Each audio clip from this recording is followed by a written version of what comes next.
விஜய் நடிப்புல உருவாகிட்டு வரும் கோட் படத்தோட இரண்டாவது சிங்கிள் ரிலீஸ் குறித்த அப்டேட் நேத்துல கசிந்திருக்கிற நிலையில சில சுவாரஸ்ய விஷயங்கள் வெளியாகி ரசிகர்களை ஆச்சரியப்படுத்தி இருக்கு. எல் பிரபு இயக்கிட்டு வர்ற திரைப்படம் the greatest of all time. இந்த படத்தை அர்ச்சனா கைப்பாத்தி தயாரிச்சுட்டு வராங்க. இந்த படத்துல விஜய், பிரசாந்த், அஜ்மல், பிரபுதேவா, லைலா, ஸ்னேகா உள்ளிட்ட முன்னணி நட்சத்திரங்கள் நடிக்கிறாங்க. படத்தோட மெயின் வில்லனாக மைக் மோகன் நடிக்கலாம்னு கிசுகிசுக்கப்படுது.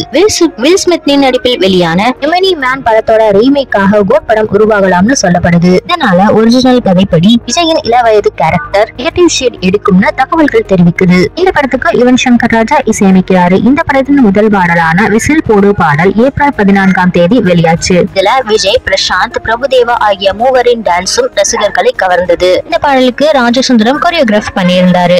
இப்போதும் விஜய் பாட்டுக்கு இருக்கிற கிரேஸ் இந்த பாடலுக்கு இல்லைன்னு சொல்லலாம். கிட்டத்தட்ட பாடல் பெரிய அளவுல ரசிகர்களுக்கு ஏமாற்றத்தையே கொடுத்திருக்கு. விஜய் பாடலுக்கு யுவன் சரியா இசையமைப்பு செய்யல என்ற குற்றச்சாட்டம் எழுந்திருக்கு. அந்த கவலையை போக்கும் வகையில படத்தோட இரண்டாவது சிங்கிளுக்கு படக்குழுவினர் தீவிர உழைப்பை போட்டுட்டு வராங்களாம். நிலையில இந்த படத்தோட இரண்டாவது சிங்கிள் ஜூன் மாதம் ரிலீஸ் செய்ய போறதாக தகவல் வெளியாகி இருக்கு. அந்த மாதம் 22ஆம் தேதி தான் விஜயோட பிறந்த நாள்ங்கிறதுனால விஜய் நாள்ல ரிலீஸ் இருக்கும்னு கிசுகிசுக்கப்படுது. இந்த படத்துல விஜயோட இணைந்து த்ரிஷாவும் நடனமாட வாய்ப்புகள் இருக்கிறதாக சொல்லப்படுது.